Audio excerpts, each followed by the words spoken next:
Shares for beginners.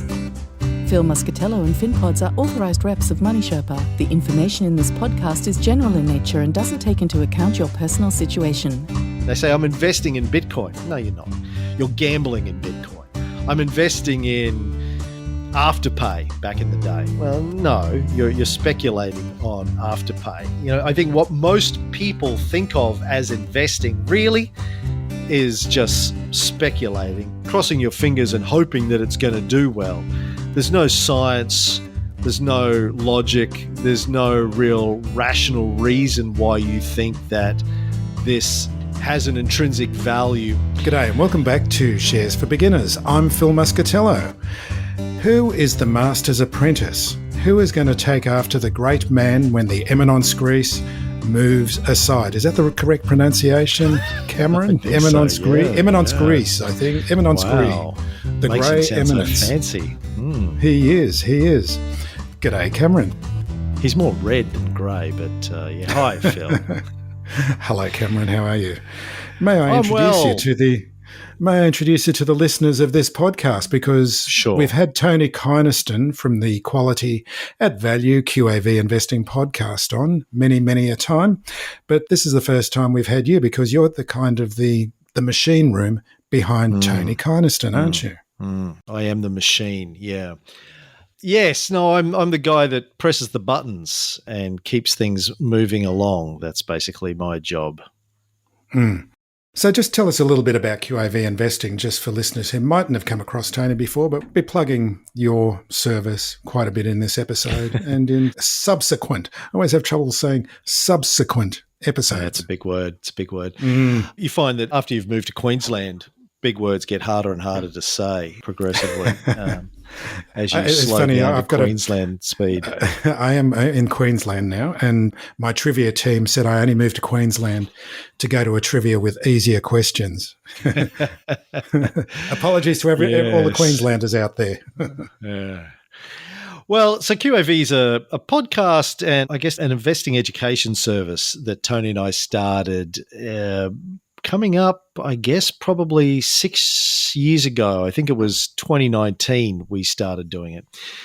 Tony and I had kind of known each other for 10 or 15 years at that stage. He had been a listener to my podcasts for that period of time, my history related podcasts mostly. And then we had collaborated on a book about psychopaths together. We collaborated on a documentary about early Christianity together. And when that was wrapping up, sort of 2019, Tony said, what should we do next? He suggested we do a podcast. We were sort of workshopping ideas. He wanted us to do a life of Gough Whitlam, I think was his idea. And then around about that time, my children, my sons, I got twin sons who were about 17 or 18 at the stage, just finishing high school. They started a podcast for their sort of generation, and they reached out to Tony to be a guest on that. Because I didn't even really know what Tony did. I think early on when I got to know Tony, I said, "What do you do?" And he goes, "Well, I'm sort of an investor. I just sort of manage my personal investing fund." And I went, "Oh, that's boring." And so that was it. I knew he was rich and had a nice lifestyle, but that was it. We never really got into it. But I heard my sons interview him. They say, "Hey, Tony's rich, right? We need someone to come and talk to us about money for, millennials or whatever they are." And so I was listening to their podcast with Tony, and he was talking about the fact that he had developed a system for investing. Didn't have a name for it at the time, just his system, that he'd developed from reading lots of books about Warren Buffett and guys like that. And so when he and I were workshopping an idea for a podcast, I said, well, that sounds interesting. We should maybe do one on investing. You can teach me everything you know about investing. And he said, no one's going to want to listen to that. But I convinced him that I wanted to listen to that. I didn't care if anyone else wanted to listen to that. And so that became QAV. We came up with the QAV name, Quality at Value, because that's the essence of his investing methodology. So, basically we do a weekly show where we answer questions from our QAV club members, and we talk about investing news, and we talk about stocks. Tony does a deep dive on a stock every week, and occasionally I do one. And we basically teach people how to be value investors. And essentially, what that means in our world is only invest in companies that have a good track record of generating lots of cash. They're well-established businesses, well-managed businesses, and then only buy those when you can buy them at a discount, and then hold them until the market recalibrates and values them accurately. And then that's it. That's basically the essence of value investing from a QAV perspective. So that's what we do. And so, when we started this thing, I literally knew next to nothing about investing, had dabbled a bit. I think back in the dot-com days, had friends that had startups in the dot-com days, invested. Today I would say that wasn't investing, it was speculating, but speculated in shares, lost everything, and realized that was sort of dumb. I worked at Microsoft for a long time, and I got Microsoft options that did very well for a while, and then the dot-com crash happened and the DOJ case happened, and all of those shares became less valuable, so I ended up selling all of those. That was my entire experience of share investing before doing QAV. So it's been a learning journey for me over the last 5 or 6 years. I'm exactly in the same position as you, Cameron. I came into this in 2019 knowing nothing about share investing. Well, actually, I did. I'd been investing in shares for many years poorly, and using the opportunity of having a podcast so that I become a better investor myself. And also my joke that I always say is when I first started the podcast, I didn't even know how to spell ETF. That's good. And now it's basically all I invest in. Oh, is it? I was good. And how's your stand-up career going? How does that joke go down at the stand-up clubs? Terribly. It's like all my jokes. They never hit the mark anymore. Yeah. So you started working with Tony, and at the heart of it is a spreadsheet, isn't it? And this spreadsheet scores companies on their quality and all the way through to the end where there's going to be a value score with a tiny little bit of technical analysis thrown in. Just give us a brief overview of that. Yeah, I think Tony's great genius, and I do put him up there with Einstein as one of the great geniuses. Michelangelo, Leonardo da Vinci, Einstein, Tony Kynaston. He was able to take a whole bunch of ideas and a whole bunch of theory and isolate it down into a spreadsheet that anyone can follow. But he didn't do it for anyone. He did it for himself. So when we started the show, we had to actually, munge it into some sort of form that I could understand and we could talk about. And then I've simplified that down into code now that runs most of it for me on the back end. But you're right. It's based on kind of fundamental analysis, really. Tony's basic theory is that you should just look at the numbers when you're analyzing a company. When you get involved in investing, and I know this is a large part of what your show is about, you have people come on and they talk about investing and they talk about stories. And whenever you look at the financial media, if it's the Financial Review or most of the investing podcasts out there, whenever you have a CEO come on or a broker or an analyst, they're all telling stories. Tony's whole philosophy is ignore the stories. He loves to say, if I want to hear a story, I'll buy a book. Forget the stories because everyone's got a story and they're all more or less worthless. Really, to know what a company's doing, you need to look at the numbers. Now, for people like me, and I assume you, I knew nothing about looking at the financials of a company when I started this. But it turns out it's not that complicated if you keep it fairly high level, which is what we do.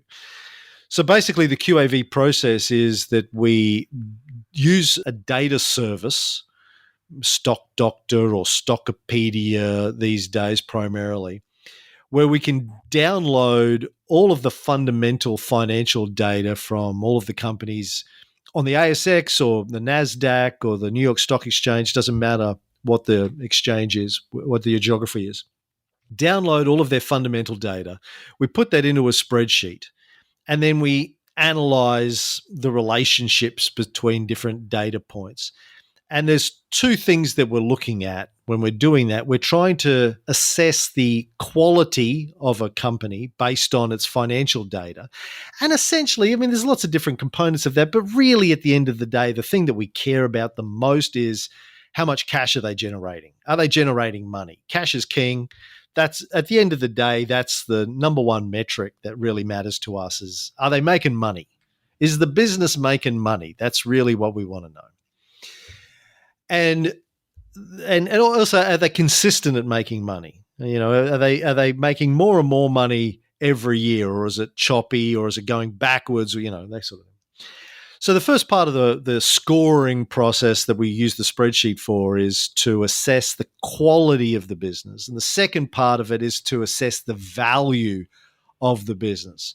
You know, essentially value investing, you know, going back to Benjamin Graham and Warren Buffett and Charlie Munger and all those sorts of guys, is trying to work out what you think the value of a single share of the company is right now at this point in time, and then what you think it'll be worth in the future, and then trying to figure out what the relationship is between the price of that share today and the intrinsic value of that share. And Tony always says you should buy shares like you buy anything else when you can get it at a discount.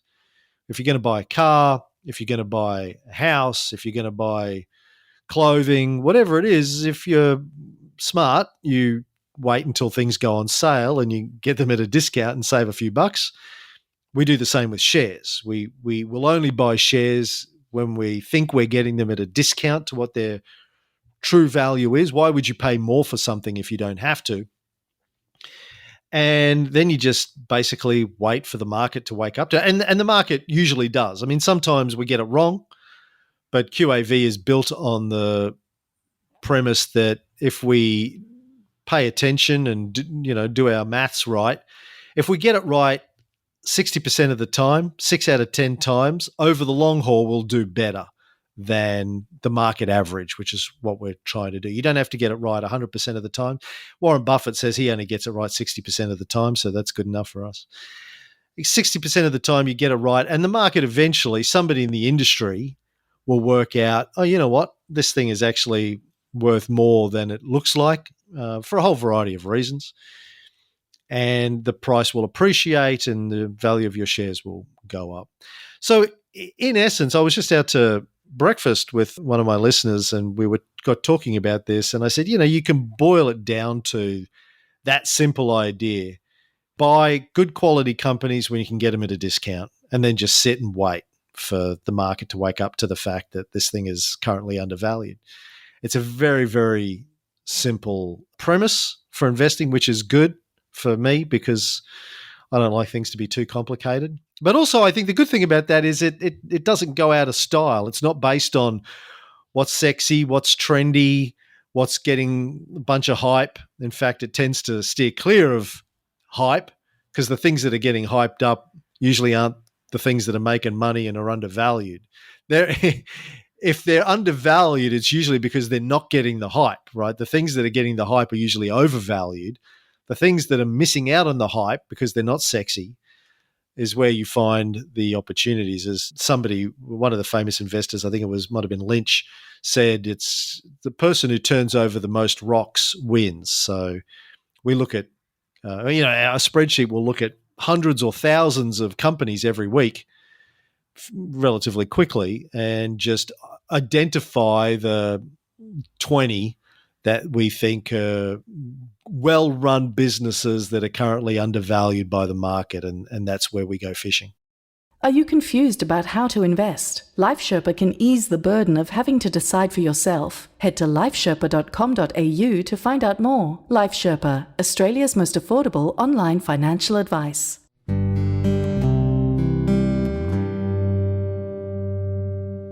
It's interesting that you say that it's hard to find value at any time.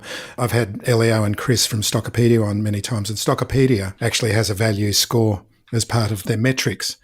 And often there'll be these great companies that are spitting out cash year in, year out, Pro Medicus, WiseTech or whatever. But then you look at the value score and the value is hopeless, and it's trying to find that time, isn't it? Yeah, they have some good scores in Stockopedia. They have the stock rank and the quality rank, and they have a value score, which we use in our system when we're using the Stockopedia stuff. But yes, it's that combination of quality and value. Having a business that's good quality is one thing, but you don't want to pay too much for it. And, the analogy that Tony used with me, and I'm sure he's said it on your show before, this is really where it started to make sense to me early on, where he said, think about like buying a cafe. I'm giving you the cafe analogy, I'm sure. Something that most of us can get our head around. That old one. Yeah.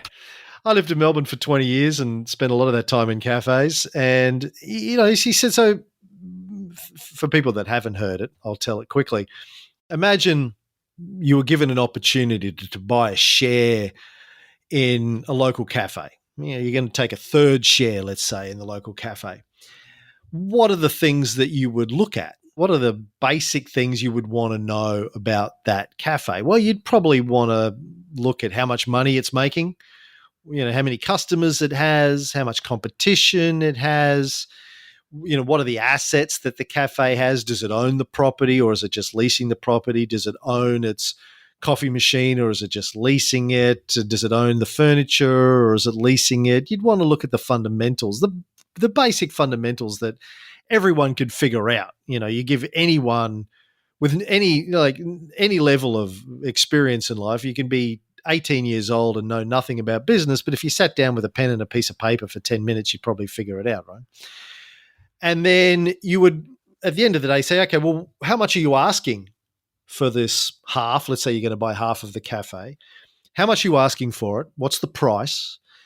And based on how the business is performing and how I think it's going to continue to perform in the near future, how long will it take for me to get my money back?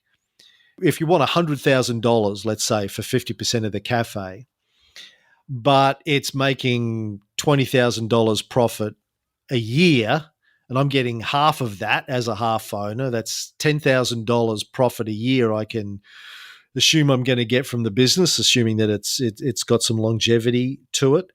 So that would take me 10 years to recoup my investment. Then I have to say, well, is that a reasonable amount of time to just recoup my initial outlay?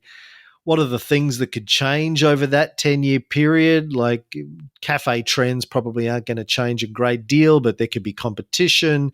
Where's the suburb going? Do I think there's going to be more yuppies in the suburb that want to go to a cafe? What's going to happen to the price of coffee over the next 10 years as coffee beans disappear because of climate change?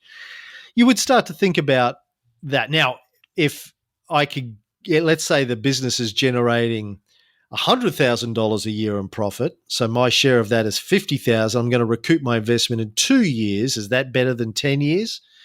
Yeah, it is, because that means that by year 3, I'll be making money out of my investment. So that's what we call the price to operating cash flow ratio. We tend to look at operating cash flow, not net cash flow, because Tony believes that accountants can do all sorts of dodgy things to make something look good. He likes to look at the top line. How much money is it generating as the base metric? So we look at the price to operating cash flow, and we're looking for something ideally with a low price to operating cash flow. We have a cutoff of 7. Anything that's going to take more than 7 years for me to get my initial investment back is too long, because 7 years is a long time, and I can't predict what the world's going to look like 2 years from now, particularly with AI where it's at, let alone 7 years from now. We could all be robots 7 years from now. So we're looking for low price to operating cash flow. But the cafe analogy, when I started thinking about investing through that lens, all of a sudden my brain, before that it was all just abstract numbers and stuff. When Tony gave me the cafe analogy and the stories. Yeah.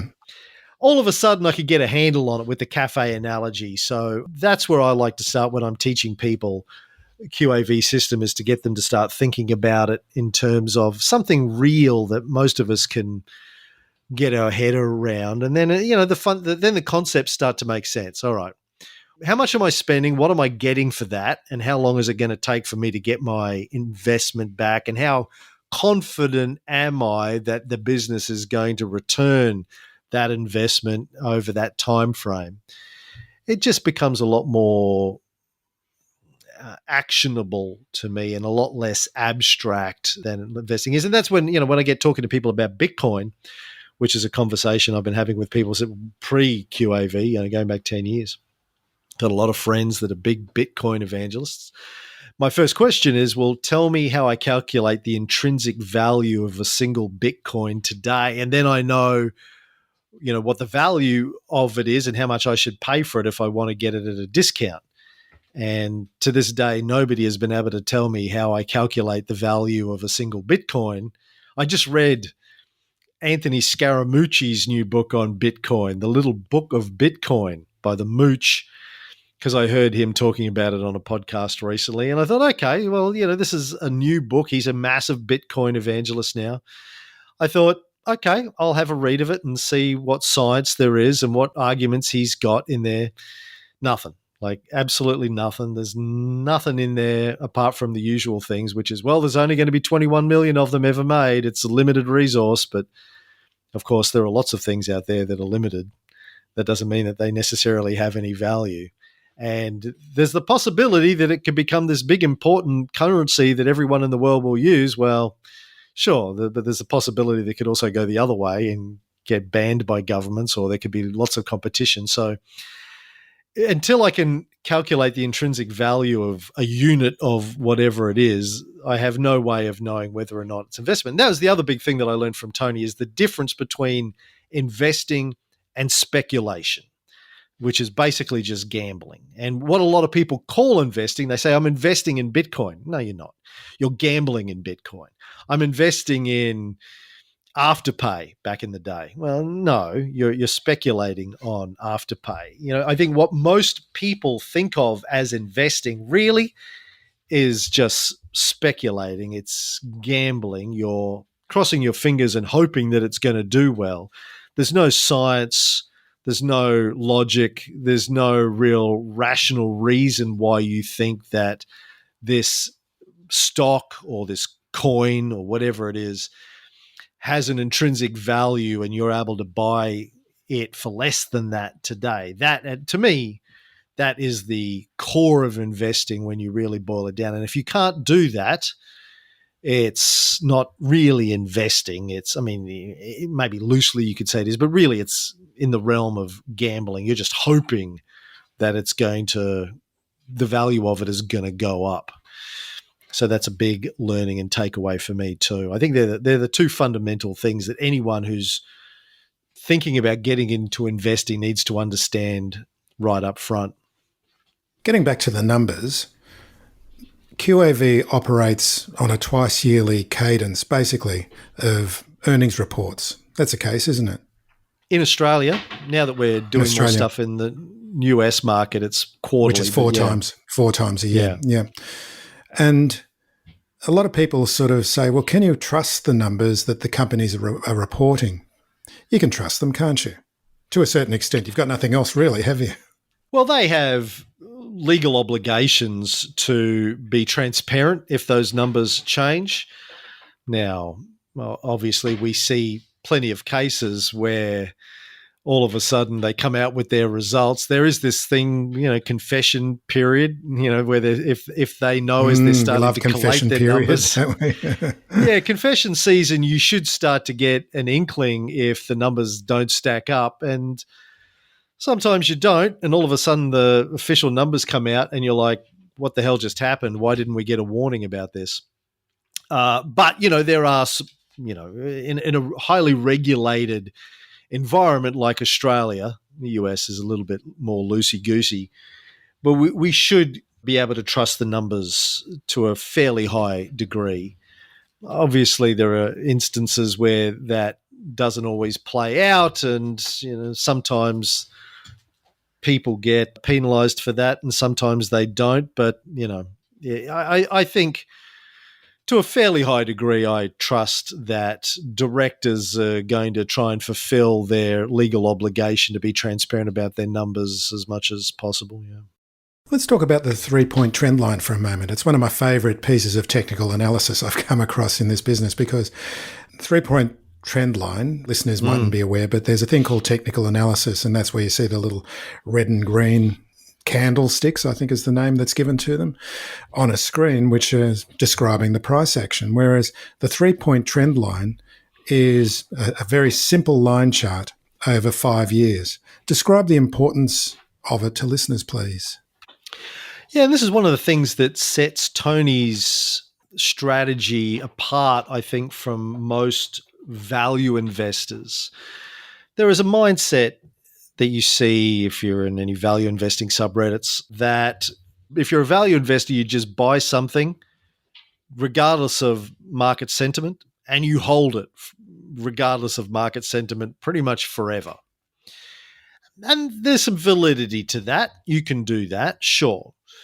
But Tony modified that a little bit. I think he did it after the global financial crisis, because when the global financial crisis hit, he saw his portfolio reduced by half. And then if you look at the index, it took 10 years for the All Ords to get back to where it was before the global financial crisis happened. Tony's view is that as good as your assessment of a company's prospects might be, if for some reason the market has turned against it, there's not a lot of point fighting market sentiment, because it's not like there's nothing else to invest in. Like if you're Buffett and you've got $100 billion you need to get rid of, you have limited opportunities where you can get rid of that. For most of us, at most points in time, there have been instances in the last 6 years when I've found it difficult to find something to invest in that meets all of our criteria because the market was being trashed because of, I don't know, COVID or Ukraine invasion or something like that. But generally speaking, most weeks, there's always something I can find to invest in where not only the fundamentals look good, but the market sentiment is headed in the right direction. There's no reason why I need to just give the market 2 middle fingers and say, I don't care what you think, I'm going to stick to my guns and be bloody minded about it. So we use the 3-point trend line to basically assess the market sentiment for a stock, and we will use that before we buy in. There are things that we're looking for. We're looking for basically positive sentiment. So the share price is going up. Even if it has been going down for a long time but has suddenly turned around, that's actually quite often a good time to get in. You're buying low, right? So we will use a certain amount of technical analysis to assess when we're getting into a stock and then also when we're getting out of a stock. If it breaks through a particular price barrier and the market is dumping it for some reason, then we will use that as a signal to get out of a stock. And part of that rationale is sometimes that can be because people know things that we don't know. Essentially, analysts, because we're not professional analysts, so we don't try to be professional analysts. We don't go deep on any particular sector or any particular company. We are very surface level. We look at just what the numbers, the stories, the numbers tell us. We don't know what the macro or microeconomic factors are that are affecting a sector. But there are people who do that. And if for some reason they've decided that something's not right with the sector or with this company in the sector and they're getting ahead of the game, then we can use that as a little bit of an early warning signal. We don't want to get caught up in too much volatility, though, so we look at month-end prices over a 5-year time frame. So we try and weed out too much volatility, but generally looking at longer-term trend lines for a stock price. Then there are also instances where there's, not illegal insider trading, but insider trading, people inside the company or the sector that get wind of something that's going on that hasn't been officially reported yet, and you'll see a price all of a sudden tank. And, that can be an indicator that it might be time to get out. We will also look at trend lines for underlying commodities, for commodity stocks. And if the price of an underlying commodity, say an iron ore or a coal commodity, breaches a sell line over a 3-point trend line graph, then we know that that tends to be a leading indicator that the price for the stock will probably go into decline, as well as if the price of iron ore is in decline, the FMG price will usually follow. Usually there's a bit of a lag there, so we use that to get out ahead of the curve. So but a lot of value investors really get angry at the idea of using market sentiment. But Tony's philosophy is, look, I might as well go put my money into something that's heading in the right direction. Why just stick there and try and prove my thesis? Why fight it? Yeah. Mm-hmm. You might be proven right 10 years or 20 years later. Just bend over and take it. Take the loss. Yeah, it's a little bit of the wisdom of the wisdom of the crowds thing, but also I think it's just pragmatic that, listen, we're not going to get it right all of the time for those reasons that I mentioned before. And if it's going in the wrong direction, say, okay, cut my losses, take what's left of my initial capital investment and put it into something that's going in the right direction. Like that, to me, that just makes a lot of sense. Now, of course, sometimes we get it wrong with that too. And I have a rule that it's a bit like ex-girlfriends on Facebook. Never go back and see what they're doing. There's no good will come from that. If you sell a stock, don't go and check what happened to it a month later, because 40% of the time you'll probably kick yourself for selling it. Again, we hope that over the long haul, our selling triggers will pay off, and you'll come 6 out of 10 times you'll be better off because you sold something when your indicators told you to. But those other 4 out of 10 times really hurt when you sell something and then it bounces back the next day and you're like, damn it. There's nothing good to be taken from that, in my experience. We do regression analysis on our rules every now and again just to see on a macro perspective whether or not they seem to be working. But in the short term, it's never a good thing. So we've been in partnership now for a few years where we've been promoting the Tony Kynaston QAV methodology. And there's 2 tiers, isn't there? Tell us about the 2 tiers, and then we'll just quickly run through the discounts that we offer. And also, full disclosure, we both make money out of this, but someone's got to pay for the podcasts. That's right. Yeah. So we have QAV Club, which is our main membership, which is people who want to learn how to do this for themselves. Sign up to QAV Club. The black belt level, you call it. Yeah, you want to become an investing black belt. The master's level. Yeah. And you get the premium episodes, which usually go for an hour or hour and a half each week. You get invitations to our private Facebook groups and dinners that we do from time to time, and you get to ask Tony questions that go on the show. And you get to spend time with me walking through stuff. You get access to the checklist and the Bible and all of that kind of stuff. So you get all of the tools to learn how to do this and run it yourself. But then over the first couple of years, we had a number of people say, listen, I'd love to be able to do this, but I don't have time. I don't have the patience to learn how to do it myself. I just want to know what to invest in each week. Can you do it for me? So a couple of years ago, we created a thing called QAV Lite, which is an email service where every Monday I send a newsletter out to people where I do the checklist, I come up with the buy list, and I give them a couple of stocks to buy.